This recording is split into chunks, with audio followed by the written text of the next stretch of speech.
Well, good morning, good afternoon, good evening, wherever you may be across this beautiful blue-green globe of ours. Welcome to Real News Live. It's a Toxically Masculine Tuesday. I'm your host, Mike Bara, in Las Vegas, Nevada, joined, as I always am, by the usual crew. Bear with us a little bit tonight. We're on StreamYard instead of Restream. Had some technical issues, so we're just going to have to deal with those because Mike doesn't know what he's doing tonight, but we're going to try really hard.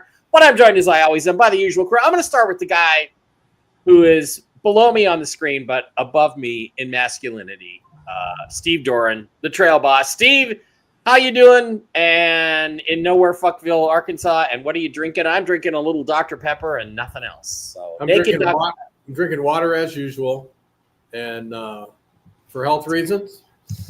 And really, today was a pretty slow day. I went and attended a crab boil about an hour ago. Wow. Ate myself silly.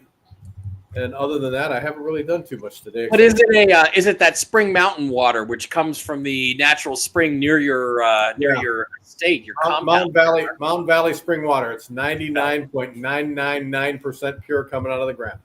Yeah, it's good stuff. I ordered it, but I have to periodically reorder it, and it's pretty expensive. It's like $50 for a case, a half case, $12. Yeah, it's cheaper here, of course, but we're close to the source. Right, exactly. All right. Also, the man who you cannot spend 5 or 6 hours with in a car and not come away smarter, the most brilliant man in North Carolina, master engineer, master inventor, holder of multiple patents, including the machine gun with a fist on the end of it, known as the anal intruder, seen in the film Top Secret years ago. Dr. Brooks Agnew invented that. Dr. Brooks, remember that movie?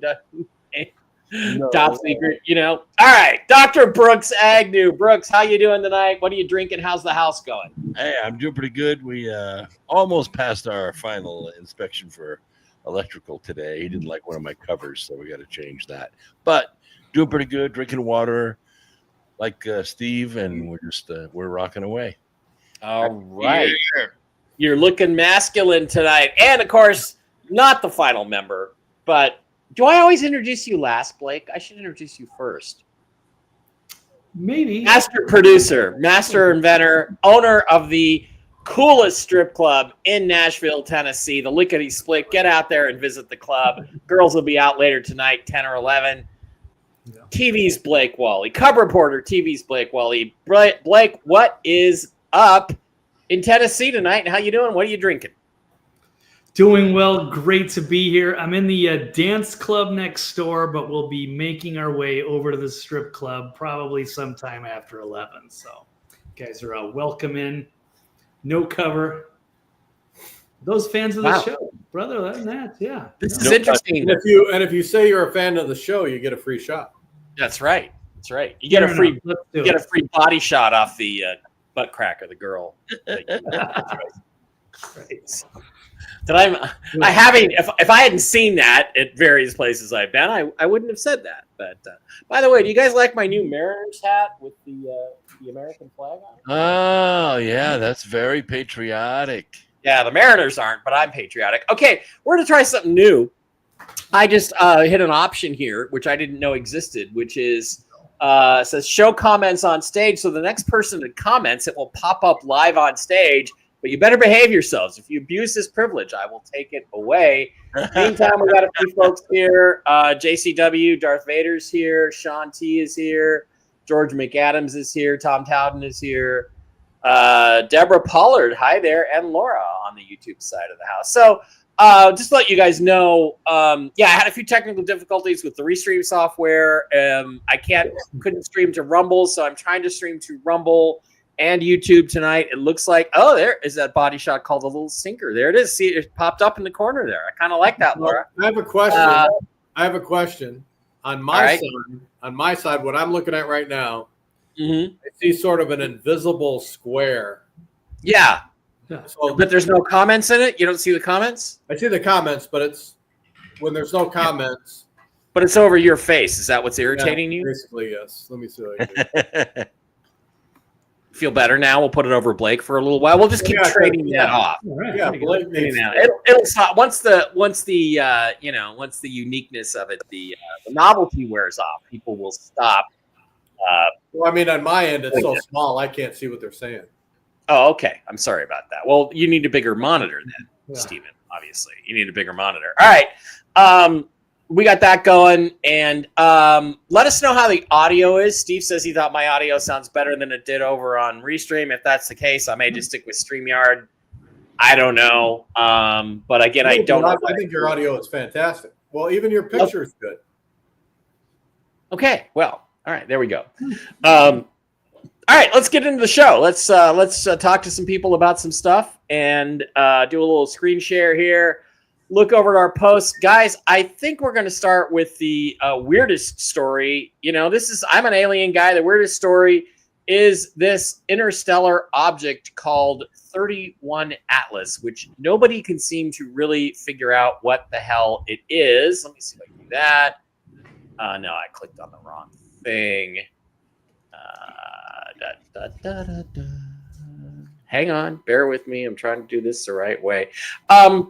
31 Atlas is this weird interstellar object that is traveling through the solar system at very, very high speed, and it's been creating a lot of interest from people. It has a very, very interesting trajectory, and that trajectory takes it right through the solar system, but it very conveniently passes extremely close to Mars, extremely close to Venus, and gets its closest approach to Earth when it's blocked behind the sun. Now, some people are saying, hey, something weird could happen. Like if it's an artificial object, its course could change and it could end up, hitting Earth or something like that. We don't really know. But let's go look at Professor Avi Loeb, who is an Israeli astronomer. A couple of days ago on Newsnight or News Nation, he there you go.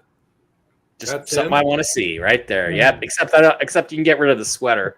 Avi Loeb on News Nation the other night. Let's listen to his brief exchange with this fetching info babe on News Nation. I'd like to be on News Nation, by the way, Info Babe. If you'd like to have me on, I'll talk about this and many other interesting things. Go ahead. Rather than just another comet, what exactly about the speed, the trajectory, the behavior leads you to consider this as a possibility?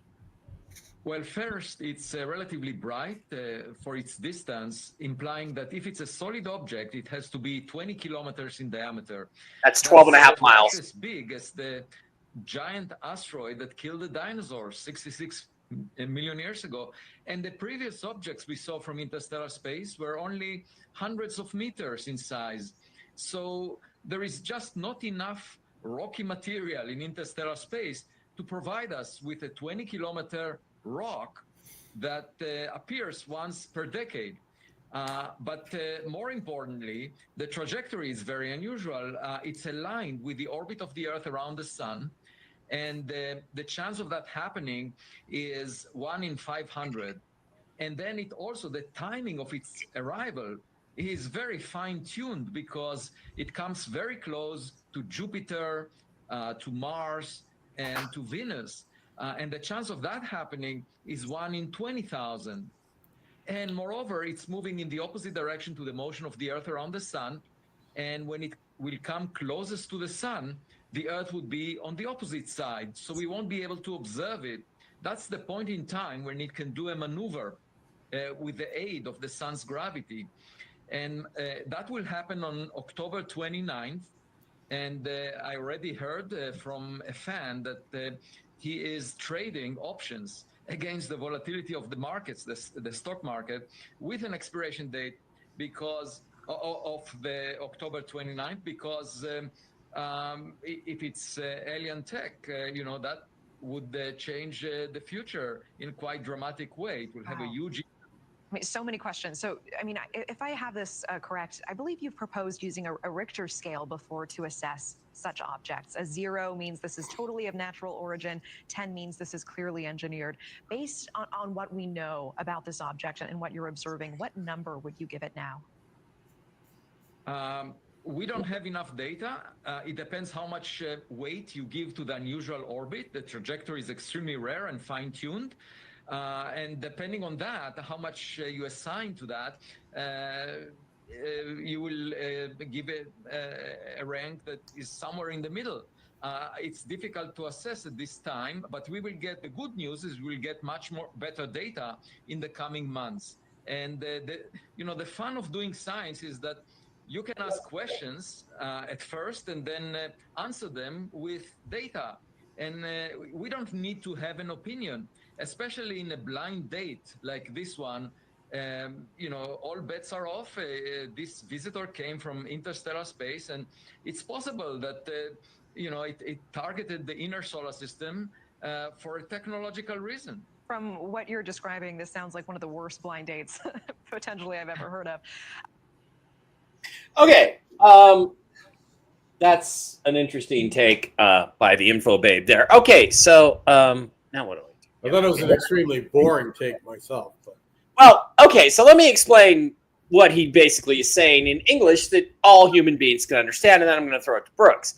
He's saying that this thing is on the plane of the ecliptic. That is the basic orbit of all the planets, including the Earth, which, again, is a very compelling argument for the solar fission theory of planetary formation, which is that basically the sun, as it forms, sucks up all this material, gets bigger and bigger and bigger, and spinning faster and faster and faster, and then it blobs off these plasma blobs, which spin away and form planets, which there's a lot of evidence to support. Check out the Y-Files episode I helped contribute to. And as opposed to NASA's model, which is just complete nonsense. So it's flying on the plane of the ecliptic where the planets are. It's intersecting the orbit of Mars and Venus, and it's hiding behind the sun at its closest approach to Earth. It's traveling way faster than it should be, about 42 miles per second, which I think makes it the fastest celestial object ever discovered. It's not venting off gas. It doesn't have a tail, which means it's not a comet. And it's way too massive or way too big and rocky to have formed in interstellar space. There, as far as we know, and we think we know, there's just not enough stuff out there, which kind of implies that maybe somebody built it and sent it on this path, and he's implying that it's a probe. Now, we're going to talk about Avi Loeb's motives for all this in a little bit, but Brooks, well, let's make the Loeb scale a thing. Let's say 0, it's an absolutely natural object. And by interstellar, what I mean is it didn't originate in the solar system. It came from outside, from another solar system, to quote Mr. Spock in the Doomsday Machine episode of Star Trek. So it's passing through at high speed, very high velocity, but on a very precise track that intersects the plane of the ecliptic or comes right in on it, gets near all these other planets. If you give me 500 to 1 odds on the plane of the ecliptic thing, I'm going to the casino up the street and dropping my entire checking account on the roulette wheel. If you give me 20,000 to 1 odds, I'm gonna mortgage my house and take all that money in addition to everything in the bank and go mortgage it, go throw it on a bet. So Brooks, those are pretty good odds, but on this Loeb scale, what would you give it? A 0 being absolutely natural, a 10 being it's an alien probe and we're all going to die. Well, those are my choices. Well, I would say 6 to 8 on that it's not natural because of the odds, because of the many choices that you would have for an object outside our solar system picking this exact track. Our solar system is not particularly big. Jupiter's big, but the sun's fairly good size. But to come outside our heliosphere and be on the plane of the ecliptic, 1 out of a billion. Well, you'd have pretty good return at Vegas for your investment, I'm afraid. But to say that it's an alien probe and coming to Earth, and I think that's a stretch. But to say that it's artificial does make a lot of sense because of its speed and because of the precision of its approach to our solar system. Yeah, it just defies the odds. Yeah, and the composition of it, and yeah, I like this. It's not just rock; it's metal. Yeah, it's metal and carbonaceous. It's M, what we call an M-class asteroid, which is metal. That's very rare. I like Cosmic Ray saying it's coming to talk to the whales. So, yeah, that could be my favorite episode of Star Trek. So I'm sorry. Where did you put it on the Loeb scale as possibly being artificial? A 4? An 8. An 8. Yeah, an 8. At being artificial, right? An 8. Okay, now I know what's going to happen if this thing changes course when it's hiding behind the sun and suddenly appears. Now, if it suddenly appears, there's two possible, like it's come around the sun and it's heading toward Earth. Probably would slow down a little bit because of the gravitational. But there's two possibilities here.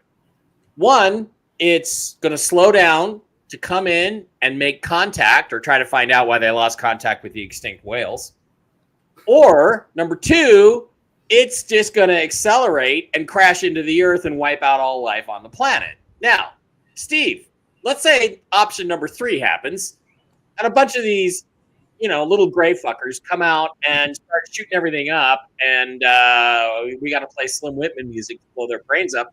What are you going to do, Steve, if they show up in Arkansas? What kind of a greeting are they going to get from Steve Dorr? A warm bullet. I already told you. I see Bigfoot. I see an alien. I see the blue men, whoever they are, over the hood of my car. CNN, Fox News that evening, worldwide coverage. Here they are. Scientists, come give me a couple $1 million, take the bodies away, do whatever research you must.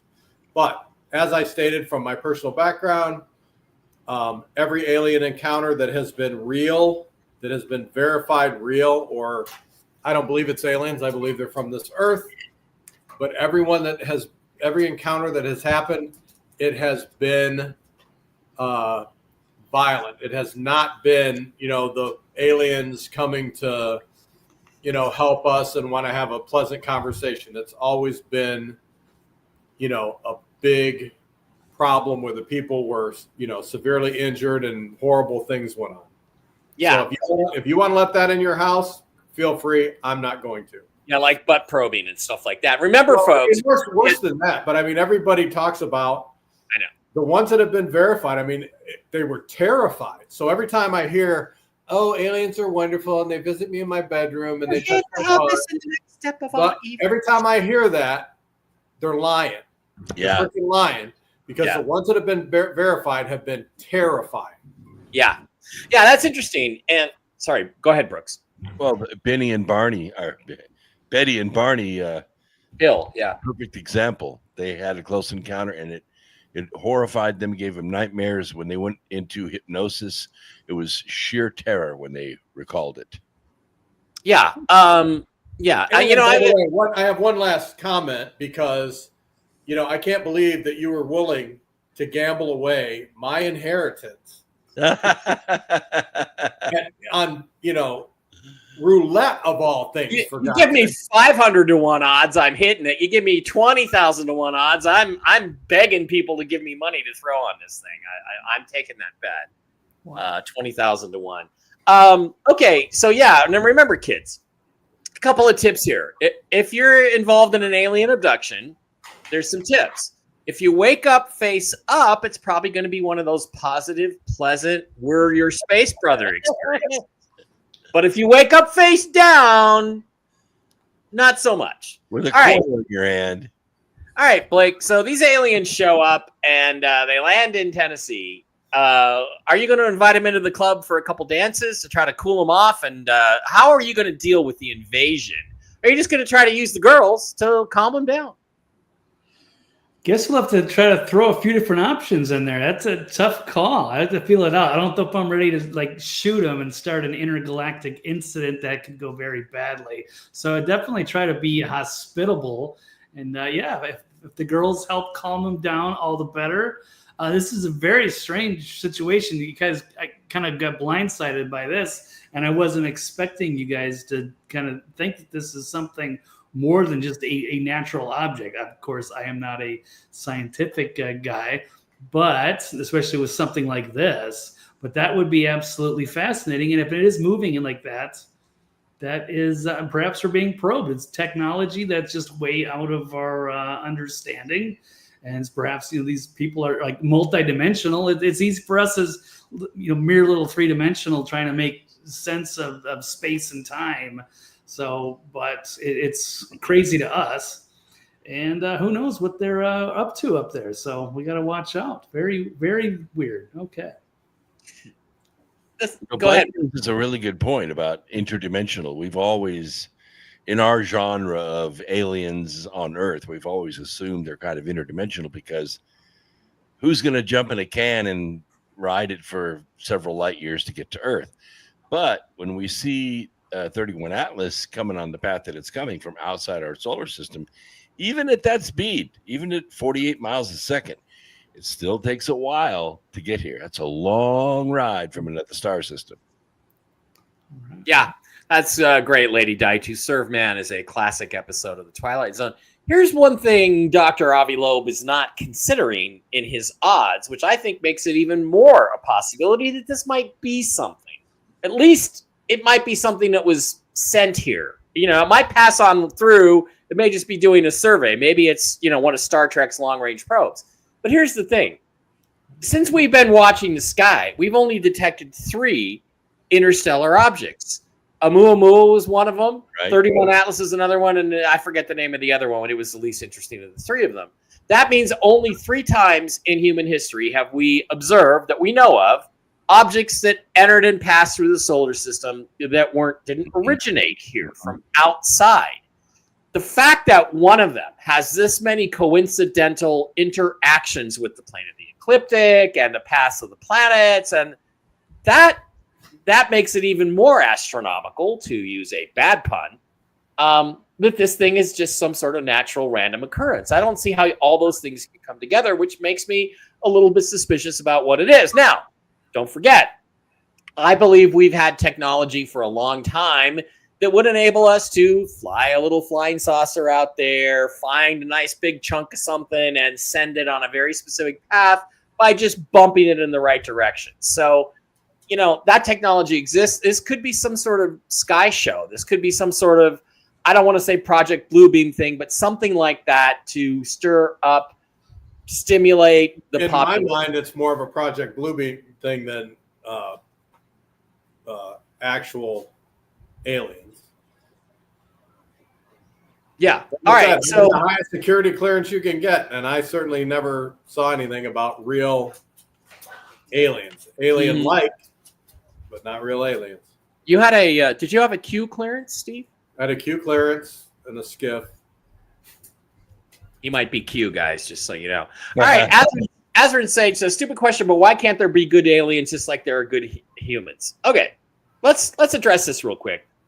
I was on this TV show called Uncovering Aliens in 2013. It was a great show. We had a lot of issues with budgets, and the production company was charging way too much. And, we had great ratings, but they didn't continue it after the first 5 or 6 episodes just because the networks had issues. So in that course of that, I was cast with Daryl Sims, who absolutely hates aliens and wants to kill the alien, as he calls them, and Stephen Jones. Yeah, Stephen Jones, who's this little British guy who had been abducted, and Stephen passed away about a year ago. Steve, we love you. You're a sweet man. But he believed, the aliens are just here to guide us in the next step of our evolution. My experiences have all been positive. But we were at this one house in Michigan, this guy who thought he was an abductee, and I didn't believe him. I was the skeptic of the show, but I didn't believe him. And I still don't believe it. But Daryl had this thing where he had like a sketchbook and it had different eyes, different noses, and different mouths. And he flipped through it and flipped through it and flipped through it. And he came to this praying mantis type insectoid face. And this guy goes, "That's the one I saw." And you should have seen Steven's face. He practically shit himself on camera. That scared him so deeply and so badly that he had to get up and leave the room. And it's all in the show. You can still find the episodes on YouTube. They're great. It's like the best alien show ever made. And if I don't say so myself. So the answer to your question is, I've been told, other people like Marina and Sarah tell me, oh, there's good aliens, there's good reptilians. I haven't met any yet. And Steven was the most positively oriented guy towards the visitors of anybody I've ever known. And even he obviously had terrifying experiences during his abductions. So I think we have to assume some very basic things about aliens. And I didn't mean to start with aliens, but here we are. They're not here for us to help us. They might be here for us, but they're not here to help us. There's an abundance of oil and water and air and gas and everything throughout the solar system, throughout the universe. There's nothing you can get here that you can't get somewhere else. The only reason they're here is because of us, because of something special about us, which, by the way, makes us more important and more powerful than them. But they're not here to help us. They're here for their own reasons. And their reasons do not necessarily coincide with the best path for humanity. Therefore, we shouldn't trust them. And the best way I ever heard it put, Brooks, was don't accept any help you didn't ask for because it always comes with a price. What do you think about that? Well, I think if you just ask the binary question, are aliens working with our government or is our government working with aliens? And if you answer those two questions, neither one of them work out well. If our government is working with the aliens, what are they trading to the aliens for the technology the aliens are sharing with them? Yeah. Or that we've gotten, it's pretty scary. I'll be sharing that, right? But if the aliens are working with the government, then they've been here a long, long time. Yeah. And we've been working with government since we were rubbing two sticks together to make fire. Right. And that takes us back to the whole Eisenhower met with aliens in Palm Springs story, which, by the way, Y-Files last week did a really excellent episode on that. You should go watch that, too. I had nothing to do with it, but Laura Eisenhower's kind of pissed about it, but basically talking about the interactions. Whatever Marina whispers in Mike's ear, he believes that's true. If you only knew. And Deb asked Jen tell what it is. Jen did look at it on Monday. You go back to Monday's show, Monday Morning News and Gentel with Jen. I asked her about it, and she said it looks like a big hunk of like iron, metal, rock. It's something like that. That doesn't mean there can't be a probe inside it, or they couldn't have used that as a sled to fly through and attach something to it. So, interesting question. But let me ask you guys this. Blake, especially, you're kind of a cultural commentator here. What do you think this guy, Avi Loeb, is up to by doing this? I mean, he's a tenured Harvard professor, so at least I believe he's tenured. So he probably doesn't have any threat to his career by talking up this thing. Do you think he's just trying to get gigs speaking at UFO conventions because he thinks he's going to make some extra money on the side? Or do you think this is just something he's wanted to talk about his whole career and now suddenly can? What do you think? Well, this is a fascinating little phenomenon. I wasn't familiar with it before this show. So this is something significant, obviously, but I'm not even familiar with that researcher. So whether he's trying to get in there, make a name for himself, I can't really speak to. But I'm also kind of curious if maybe they know something and they're just getting the public sort of ready and they're warmed up. So it's not to like overwhelm us with like, here's first contact. It's, there's something going on and it might be alien. And then after a year or so, you can warm me up. Just don't lube me up. You can warm me up all you want. All right. The next story is ethical. It's an ethical question and it's going to be space related again.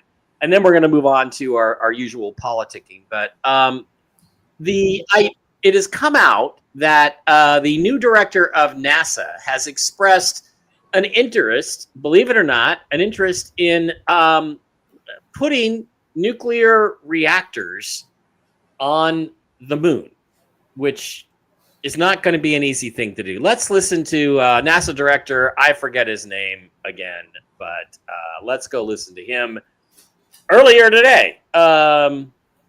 Sean Duffy. Let's go take a listen to Sean Duffy. We're in a race to the moon, in a race with China to the moon. And to have a base on the moon, we need energy. And some of the key locations on the moon, we're going to get solar power. But this fission technology is critically important. And so we've spent hundreds of $millions studying, can we do it? We are now going to move beyond studying, and we have given direction to go, let's start to deploy our technology to move to actually make this a reality. And I think the stat we have is it's a 100 kilowatt output. That's the same amount of energy a 2,000 square foot home uses every 3.5 days. So we're not talking about massive technology. We're not launching this live. That's obviously, if you have any questions about that, no, we're not launching it live. But again, energy is important. And if we're going to be able to sustain life on the moon to then go to Mars, this technology is critically important. And I would just note that we're behind, right? If we're going to engage in the race to the moon and the race to Mars, we have to get our act together. We have to marshal all of our resources, all of our focus on going to the moon, which is what we're going to do. Okay, so that was the statement by Sean Duffy, I guess earlier today, and it brings up the big concern here. Obviously, is that if you launch radioactive material on a rocket, the rocket could blow up. Now, most rockets these days are extremely reliable, unless they're called Starship, in which case, we're going to rename it not the Gulf of America, not the Gulf of Mexico, but the Gulf of SpaceX debris. But it seems like we could get this thing up there. But the question is, should we do it? I think if we can start putting nuclear reactors, and there's lots of new technologies, very small, nuclear reactors that can do great energy output, and it's a long-term thing. It doesn't need to be serviced. Should we do it? Steve, what do you think? You think we should send nuclear reactors into space and put them on the moon? Once it gets into orbit, it's not a problem. But what do you think, or are you too concerned about it? I'm not concerned about it at all. In fact, I think most of our energy, our electrical energy now that we're using now, should be nuclear energy. And as long as they take extra precautions shooting it up there into the space, I don't have a problem with it. I mean, I think that they should do some test runs, but safety runs before they actually send one up. Yeah. Well, the thing about that is that there's no such thing as you can't really test a rocket. It either goes or it doesn't go. And these days, with some of the new Falcons and stuff, Brooks, 90% of the time it just goes, right? I mean, 98%. They got a great track record with the Falcon Heavy. Falcon does, but that goes into orbit. We're talking about going to the moon. It has about a 1 in 10 chance of landing safely. 1 in 10. Okay. Several private companies have tried it. Indians tried it. Germans tried it. Japanese tried it. Everybody crashed. The only country that has consistently gone to the moon and consistently landed is China. But they're not at the South Pole. They're on the far side of the moon. The South Pole is the target. That's where we're going, Shackelford Crater. If they read my section in Asteroid Mining, the Future of Energy, that size reactor will not work. We're talking an area of the moon that sits at about 50 degrees Kelvin. People who know how cold that is. You need about 1 megawatt. And what do you need it for? You need it to use the water ice on the moon to make oxygen, water, and fuel. And that reactor needs to run problem-free, just like it would on a nuclear reactor, for 30 years. That's what it's going to take to establish a colony on the Mars. And it's totally doable, but not until you get GPS satellites around the moon. Without GPS satellites, forget about it. It's not going to happen. But don't Germany and India and Japan and all those countries don't they suck at space? I mean, they suck at it. Don't they fucking suck at it? I mean, the only people that really do anything in space are us and the Chinese. You tell me we can't do what the Chinese do and Ours put crash too. So yeah. right now, China's kicking our ass up there. And if they wanted to take over the South Pole of the moon, they could, because they have the technology to do it. They can actually land remotely, which nobody else can do. We can do it with pilots. We did it 50 years ago, but you can't land remotely on the moon. There's no GPS for guidance. Okay. Good enough. Fair enough. What about the this guy, the thorium reactor? Thorium's great. Money. Works great. Absolutely. Okay. So, but I guess what I'm trying to get to is the ethical question. Should we try or should we not try? Is it too dangerous? Absolutely, we should try. There's a 10,000-year fuel supply sitting on the moon right now. All right. Blake, you got any thoughts on it? How do you feel if you lived in, I don't know, the Bahamas, which is deep into the Bermuda Triangle, by the way? Would you worry about a rocket going over your head full of nuclear material, radioactive material, or not really? I suppose at the time I wouldn't say anything to stop it. It seems like a risky endeavor, but I'll go with Brooks. You guys know a hell of a lot more about that than I would, and perhaps there's something that the Chinese have found and we're running behind, and there's seems to be some urgency. Otherwise, I would have said, well, what is the point? We have enough issues here on our own planet. Yeah, us trying to fly a nuclear reactor to do what on the moon? I don't know. But if there's fuel and free energy, if it advances us somehow here, I'm all for it. But yeah, it should. I mean, space technology always does advance things. But, sorry, I should put that up.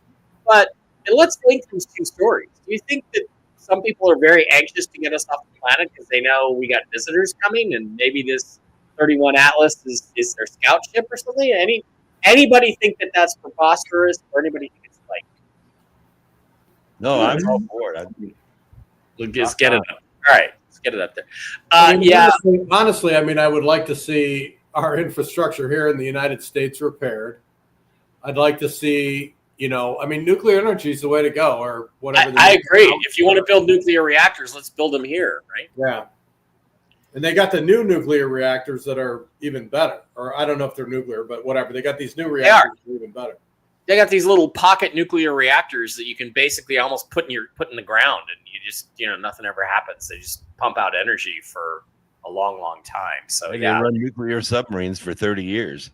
Yeah, they can probably run your house. So I did talk about Aliens on Curse of the Bermuda Triangle. We shot that in Key West, Florida. That was a great vacation, a good place to visit. All right.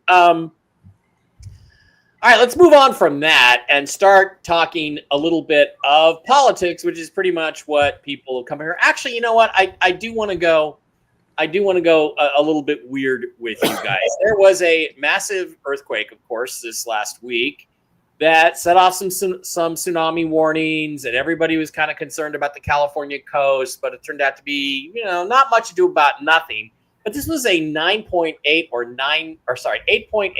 8.9 on the Richter scale, which is really big. And, 1 point on the Richter scale is like 100 times more powerful than the previous point. It's a geometric exponential sort of scale.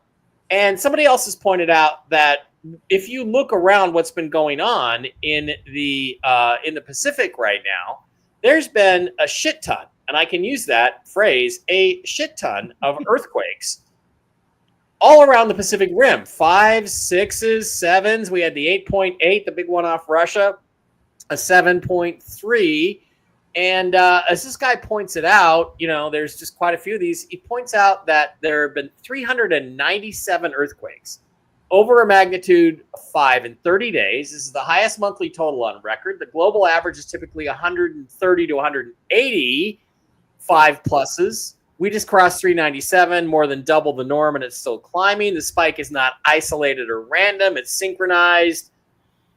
Talking about these cases, the surge lines up with the 0 key day Venus resonance window, which is this thing where we have these alignments with other planets. Signs are not subtle. This is the Earth system signaling phase 5. It's not coming. It's actually happening anybody here, and again, this is scientific stuff, but does this concern you?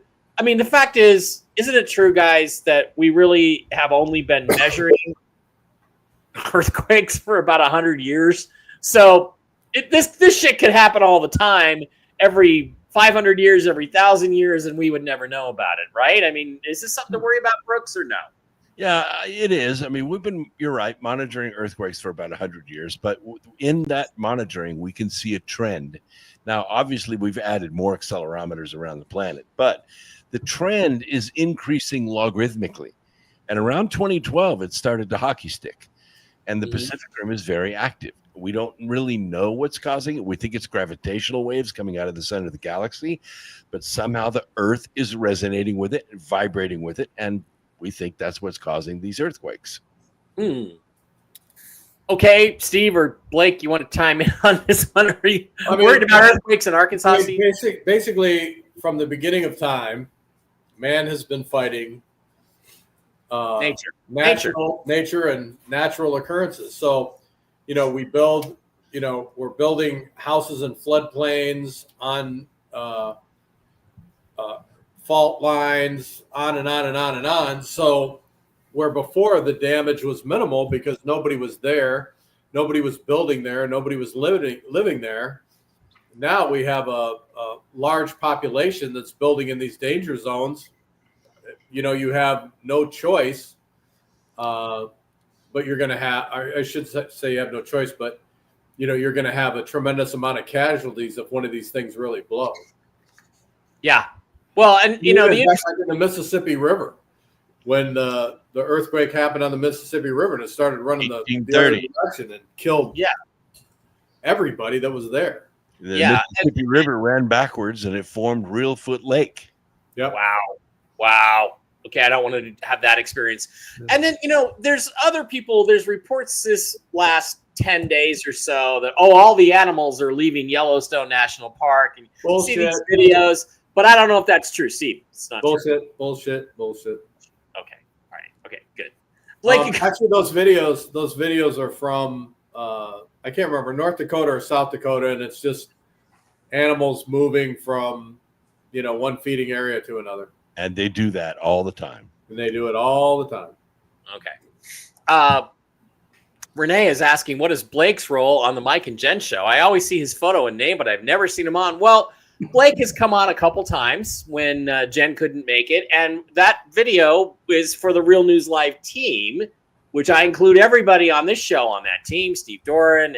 But Blake is master producer of the show and makes the videos, and he's our guy. So, that's the way it is. He's part of the Real News Live team, and that's why his picture is on. He's eye candy for the crew.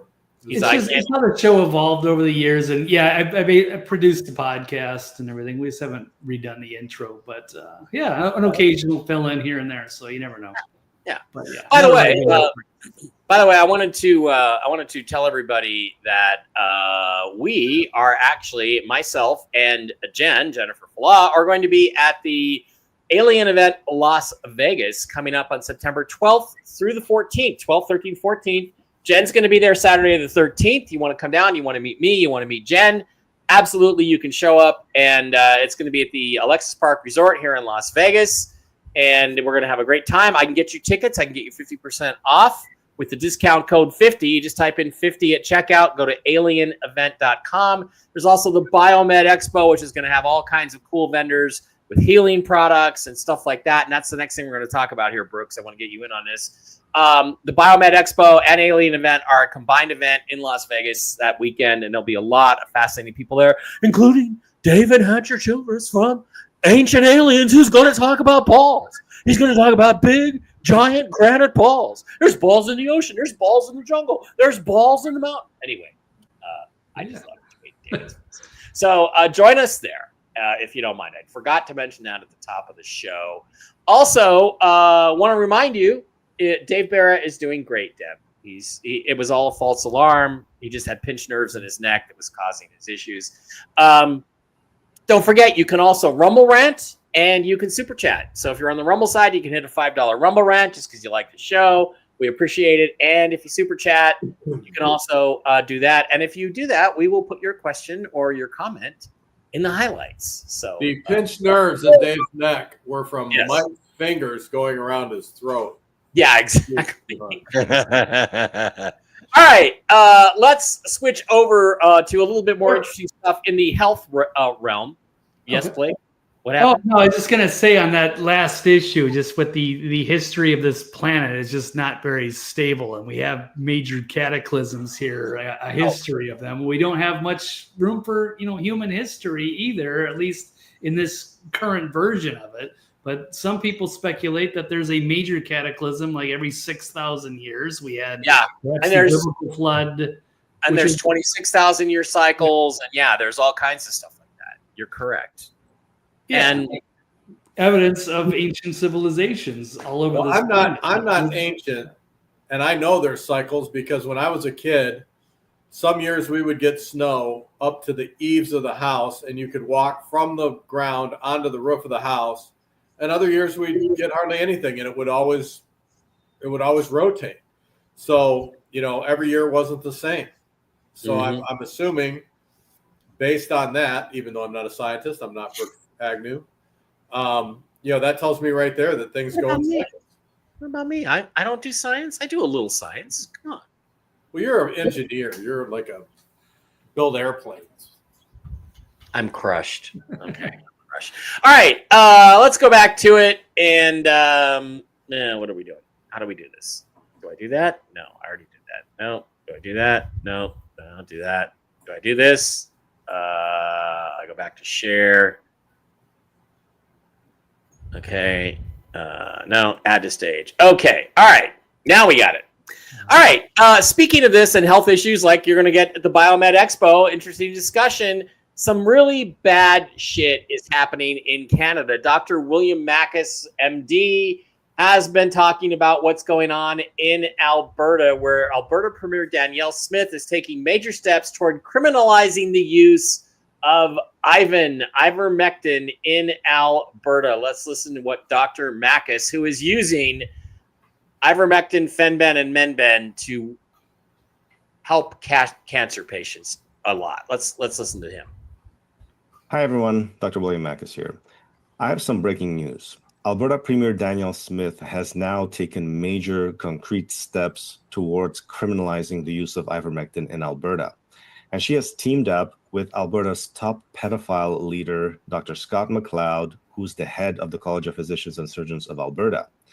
This is a nasty, nasty guy. He controls the medical licenses of 11,000 doctors, and he has since 2017 when he was put in by the Trudeau-Notley mafia. So he's a leftist. But he came after ivermectin during COVID-19. He came after every single doctor who stood up for medical freedom and the Hippocratic Oath. Dr. Roger Hodkinson, Dr. Daniel Lagasse, Dr. Gary Davidson, who authored Alberta's COVID-19 task force report, which called for the vaccines to be suspended, especially in children. Scott McLeod also reinstated the medical licenses of 2 child rapists who were arrested for child pornography offenses involving the raping of children as young as 5 years old. He is the most corrupt doctor probably in Canada today. He threatened me back in February that he was going to come after my social media accounts, and my Twitter got hacked a few days later. About a month ago, our email servers were hacked again after threats from the college, and he put out a nasty hit piece on the same day that our email servers were hacked. They tried to sever communications between us and our cancer patients. They're trying to harm cancer patients. I believe they're trying to kill cancer patients so then they could say, aha, look, it was ivermectin that killed them, and then criminalize it. This is a heads up, guys. This is going to get extremely ugly. This could end Premier Danielle Smith's political career. This is really nasty. Stay tuned. Well, let's hope it does end her political career. Steve, I know you're probably boiling over this. What should happen to these politicians and these fraud doctors who don't give a shit about their patients? They're working for political ends and probably getting paid by the pharmaceutical companies. Well, it's actually criminal. I mean, they take their Hippocratic oath to do no harm, and yet they're prescribing medicines to make money only. They're prescribing treatments to make money only when they know that there's other things out there that can cure people. And so to me, it's criminal because people eventually die at a young age or die within a matter of months or sometimes weeks. So as far as I'm concerned, they need to be prosecuted for murder, just like if you go out and shoot somebody in the head, because they're even worse because they took an oath to protect those people. So, I mean, it to me, it just boggles my mind that they're allowed to accept money for prescribing a certain medication. That's ludicrous. Yeah, it's almost like Congress being able to do insider trading on stocks that they manage committees over to regulate. But I'm just saying that we have JFK now. I mean, I can't believe that they're not going after these pharmaceutical companies and saying you cannot pay a doctor a penny for prescribing anything. You cannot give a hospital a penny for accepting your medications. They either use it or they don't. If you do it, we're going to prosecute you to the fullest extent of the law because what you're doing is criminal. In this country, we have, people want immediate gratification, and that's how the drug companies sunk in their hooks because it's like, oh, you got a headache? Take this. Don't just lay down for 5 minutes and have some water because you're dehydrated. Take this. Or, you have this problem, take that. But if you do it, you got to take it for the rest of your life. It's not just a one-time deal. You got to keep using it forever. And then your body is going to start rejecting it, and you're going to have to take more and more and more. And then it's going to stop working. So we got to give you this other stuff that's going to kill you even faster. Yeah, and as an example, I'm going to give you an example. Dave had his little incident. He had this tingling in his fingers and his face, just his nerves in the base of his neck. But, Dave's had a minor stroke 3 years ago, super minor. And so I said, look, we're going to the emergency room. So you go there, you think you're going to be there a couple hours. They're going to give you a CT scan or they're going to give you an MRI and you're going to be out of there. No, they kept him for almost 28 or 29 hours. And you know why? Because it was a Friday. And guess what? They get per diem and they get double time to charge the insurance companies for keeping you on a, quote, weekend after. So they waited until after 3:00 on Friday to say, you need to stay in the hospital. So they checked him into the hospital, kept him there past 3:00 so they could charge him for 2 days, all just to make money off him. And there was nothing wrong with him. And they didn't tell him there was nothing wrong with him until the very end when they finally let him go. So he's under stress. He's under tension. Fuck these people. Fuck this industry. Blake, you have any thoughts on that? When he took the MRI, though, when he took the MRI, it did show that he has a jackass within himself. Yes. He had the embedded jackass alien. Anyway, Blake, you got any thoughts on this whole medical scam thing that's going on?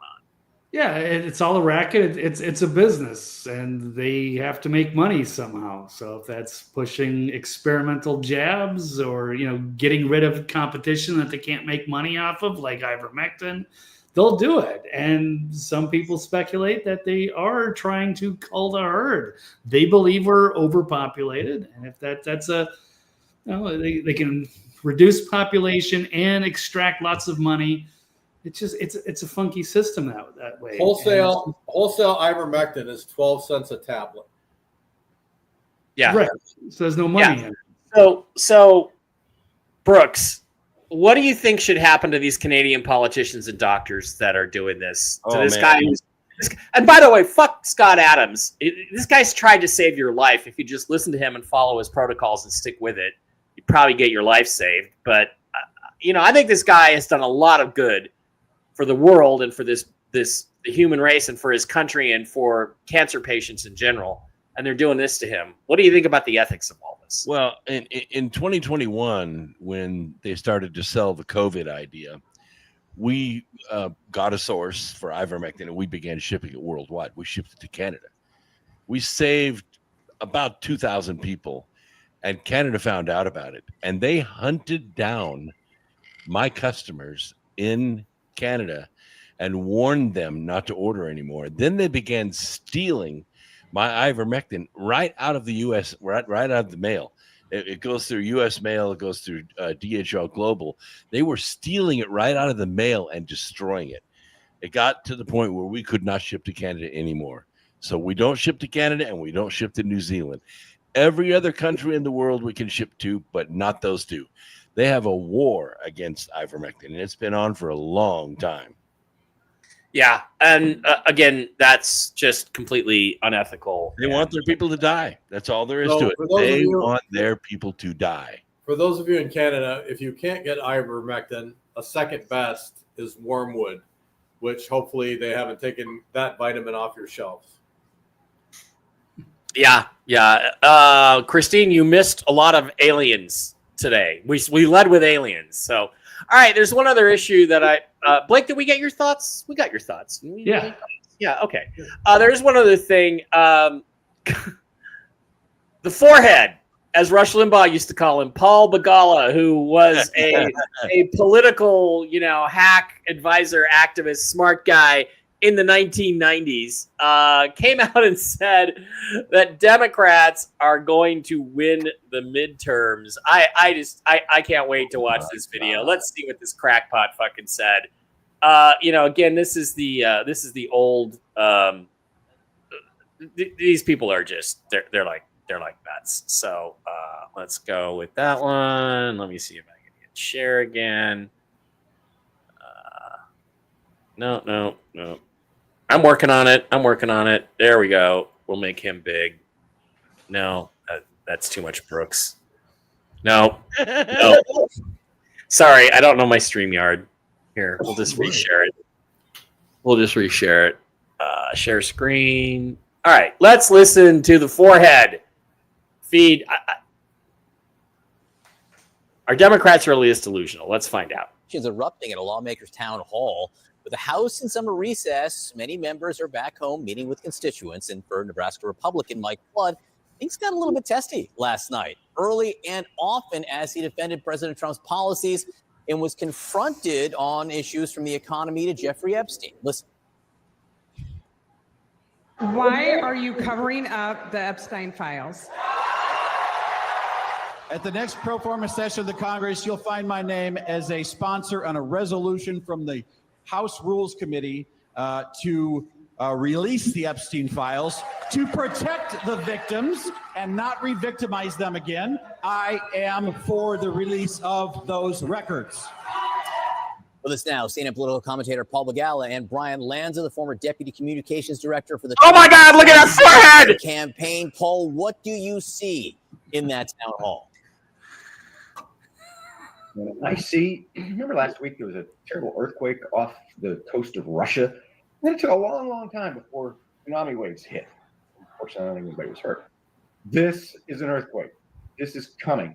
The Republicans are looking at a wave election against them. This is what happened the last time. 2017, they cut taxes for the rich and just tried to cut Obamacare, to end Obamacare, and they failed.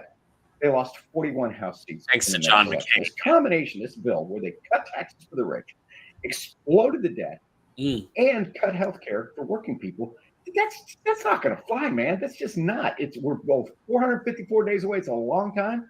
But I'm telling you, these people who think, it's 4 or 5 seats here, it's going to be a 40-seat landslide, and the Republicans in the Congress, I think, know it. All right, let me play a little. Okay, first of all, you're missing an opportunity, bro. Women can do OnlyFans. You could sell that fucking space on your forehead as a billboard. Seriously, it's bigger than mine. I got less of a forehead than you do. Are Democrats, Brooks? Are Democrats really this fucking delusional? I mean, first of all, none of the things that he said are actually true. No. That's not what any of these policies are. And isn't it obvious that these are staged mobs? They're probably paying these protesters. They're probably all Democratic Party operatives. This is not an organic. They're just raiding these town hall meetings. They've been doing that since Trump's inauguration, haven't they? And Tony Sarugas followed their cell phones and found 75% of these crowds are not only at almost all of these events around the country, but their transportation, hotel, and per diem is being paid for by foreign investors, China, open society, things like that. And what happened 4 years ago, by the way, the reason Democrats were able to win and why we have Democrats like Jasmine Crotchet out there is because of horrible gerrymandering. That's where Democrats went in and carved up the states by race. And when they did, they added about 18 seats, which they occupied. And that's how they took the election in 2018. Well, now it's 2025, and states like Texas and other states are trying to put the maps back the way they were before Texas was carved up by race. And Democrats are going insane. They're running. They're calling it gerrymandering. What they're really doing is restoring the old district lines for the most part. And, and it was more than just gerrymandering. It was voter fraud. It's, again, massive voter fraud, which I think we've got a pretty good we've got a pretty good resistance to that now. At least it worked in the 2020. Well, they carved up voting districts by using Section 8 logs. That's what they did. They went through and made districts out of Section 8 sections of entire states. And that's where their constituency came from. Yeah. Mike Savage has been said since the early 90s that liberalism is a mental disease. In 1982, I said liberalism is a mental illness myself. So I actually coined that phrase, but I'm not take credit for it right now. But Blake, do you really get the organic sense that there's this revolt against Trump? I mean, I do think the Epstein files thing has hurt him fairly badly. And he's obviously got his reasons for covering it up, but it's also completely obvious it's a cover-up.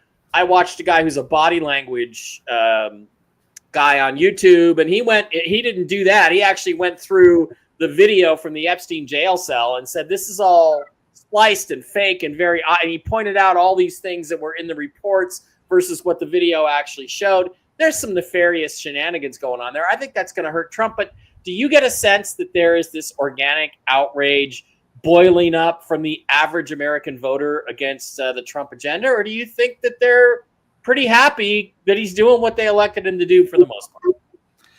Yeah, I think overall this has been great. This has been a great 6 months. Yeah, the Epstein stuff was a setback. That was unfortunate, but it's still ongoing. So it was just a couple of weeks where there was a minor, some infighting amongst the MAGA base and trying to, argue principles over loyalty or what have you.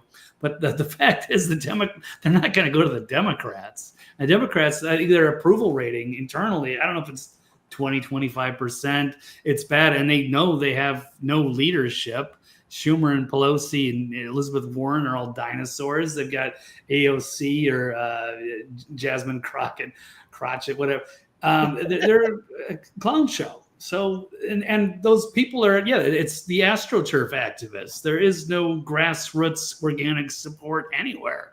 So this guy's totally delusional. Well, I mean, I don't think he's delusional. This is a deliberate misdirection. I mean, remember, don't forget, Blake, that, Obama basically legalized propaganda, back in 2011, 2012, I think it was. But shouldn't there be, Steve Doran, these laws against this kind of thing on a news program, on the public stage of deliberately lying? Because this guy obviously at 19%, oh yeah, there's a big Democrat wave coming. He doesn't sincerely believe that. He's lying, try to help an agenda. And shouldn't there be some penalty for that if you misuse the airwaves to deceive people? Well, they already have laws on the books. They just have to be enforced. Yep. There's already laws there that you're not supposed to do things like that. There, under FCC regulations, you can receive, very large fines. I don't know if you can go to jail over it. Maybe certain things you can go to jail over. But, the FCC is not doing its job by monitoring these things and levying fines against the networks that are carrying it and propagating it. So, it's something, as far as I'm concerned, it's never going to go away. It's been in embedded in politics since the beginning of time. The Republicans and the Democrats both do it. They both use it. They both lie through their teeth. And they don't want the Republicans don't want to get rid of it because they do the same thing. They just do it a little differently. Yeah. And they all undermine President Trump's agenda. For instance, they didn't adjourn Congress, even though they're adjourned. They didn't adjourn them to prevent Trump from making recess appointments. I think what Trump needs. There was an argument that you can actually force adjourn Congress, or he can declare it adjourned. The vice president can adjourn the Senate. The Senate. Well, then he should do that right fucking now, and Trump should appoint all of his judges. And when the first federal judge says, "Oh, you can't do that," he should say, "Well, they're going to stay on the job anyway." Every president in history since Reagan has had recess appointments. Trump has had 0. But they only get to serve for 18 months, but that's long enough to get the job done. But see that, that's the kind of thing that concerns me because, is Trump doing a lot of good things? Yes. But with a lot of the real important things that he should be doing, he's not fighting. Yeah. And if that isn't something to go to war over, I don't know what is. Maybe. Not only that, these stupid judges that make these rulings that have no authority to make these rulings, you should say, go pound sand. You don't have the authority to tell me to do that. Well, not only that, I would send in the federal marshals to arrest the judges that made the order, especially after the Supreme Court said you can't do this, which they did about 2 months ago. I'd say, look, you're in violation of your oath. You're removed. You're going to sit in jail until you go to trial, and then we're going to decide what to do with you. You might get your job back. You might go to prison for a long time. But that's what I mean. I don't understand why you would identify criminal activity, why you would identify things, why you would win, the decisions of the Supreme Court, et cetera, et cetera, et cetera, and let them continue to do the same. And not fight them. Yeah. Why do you not fight them? And it's like, again, do any of you guys think that he used the Epstein files and who was on them as leverage and said, okay, I promise I won't make any recess appointments on the condition you pass my appointments by this date, all my guys get in, and, I will not reveal who you are, and then I want my 2 Supreme Court justices. Do you think that Trump made a deal on Epstein? Because it sure seems like he made a deal on Epstein to not because he's in the files, but to get things he wants legislatively. What do you think about those possibilities? Anybody? Blake? Absolutely. It's certainly possible. I don't know. It may not affect him, but it affects people close to him and trying to get business done. I'm not saying I agree with it. I don't know the details, but it's at least possible. I'm sure there's conversations about stuff like that behind closed doors for sure. Yeah, I would think so. Brooks, any thoughts on? Do you think Trump has made a deal and kind of sold out some of this stuff, or? I don't think we're eventually going to get there. But I think deals have been proposed to him, and I think he has advisors that are saying, "Yeah, you need to take that deal. We need this really badly, and that's not a big deal. You're not going to take any political hits for it." But you got people like Laura Loomer who are holding his feet to the fire. She's already caused the termination of 12 of Trump's appointees and staff members because she investigates them and finds out they're traitors. Yeah. Why are they just being terminated? Why are they not going to prison? That's a great question. I look at it this way. When you've got these evil pedophiles, these people are evil, evil, evil, evil. You don't cut a deal with the devil. Yep. You take them and you put them in prison, or you hang them, you publicly hang them, or give them the death penalty. You do not cut deals with people like that. Yeah, and yet they let Lois Lerner leave and take all her money and live her life on a $300,000 a year pension in D.C. Yeah. All right, one last thing before we get out of here. It's Tuesday. I got tacos coming. I want to get to them. The Clintons are going to be subpoenaed to talk about Epstein and Russiagate. Do you think they'll Clinton themselves? Do you think that these hearings are going to amount to anything, Blake? Do you think they're going to come to anything if they actually do show up, or will they just defy a subpoena? What do you think? It's going to be interesting. They're getting subpoenaed in October, I believe. Bill and Hillary, I don't know, a few days apart. So, and then Hillary's going to have to prepare for Russiagate as well. I think they've really got her good there.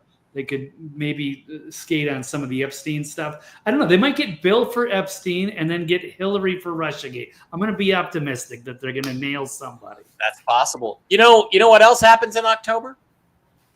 31 Atlas makes its closest approach to the Earth on October 29th. Wouldn't that be a big distraction at the same time Bill and Hillary were testifying in Congress? Maybe these two stories link together. Brooks or Steve, any final thoughts on this? No? Well, here we go again. I mean, Hillary Clinton has no immunity from anything. None. No. And so even though they say, well, Obama has some immunity, based on the court decision, Hillary has none. Zero. Yeah. The people that worked with her and the people that worked around the President Obama, they have zero immunity. And again, what's happening with them? Nothing. Yep. And no pardon. Yep. The auto pen forgot about Hillary. Oops. Yeah, even if it did, the auto pen, I thought it was already a fact that they're null and void if the auto pen signed it. Yep. They are because it's not his authentic signature. That is a good story. Big Balls from Doge did get into a fight defending a woman, I guess, who was being attacked, and it just shows he's a man of principles. So we didn't have time to get to that. It's been a long show anyway. And thank you guys all for chiming in. Sorry about the technical issues. I'll learn my way around StreamYard a little bit better, and we'll go on from there. Blake, any final thoughts before we head out on this marvelous Tuesday? It's been a pleasure to be here and cover some of these interesting stories. And we went off the rails. I like to mix it up sometimes. So it's fun to mix in, get the UFO and. Now here's something useful you could do. Blake, as a successful, highly masculine and extremely wealthy strip club owner. Why don't you poll the girls tonight and find out if any of them have given up on Trump and are ready to vote Democrat in the midterms? Poll all of them and see what happens tonight when they get into no pun intended, no buns intended. Steve Doran, any final thoughts before we head out? No, it's I thought it was a kind of a breath of fresh air to have different topics that we normally don't talk about. You sound, this is the best I've heard you in the last 6 months. I can hear every single thing you say. So I kind of like maybe I'll stick with StreamYard. I don't have to sit here and go like this. Yeah. Okay. All right. All right, Brooks, any final thoughts before we head out? Nope. It's a great program. People got to remember this is the best roundtable on the internet. Share it. Let's help it spread. And by the way, tell your friends, because our numbers keep going up and up and up. And hopefully we will get the ear of some of these elected officials and the people who control them and the people who vote for them. Oh my God. I think they actually delivered my tacos to the right house. Wow. They actually did. I think that could be a really rare thing. All right, guys. I will be back tomorrow with Tell the Truth Wednesday with Jen Falah, and I'll be on Toxically.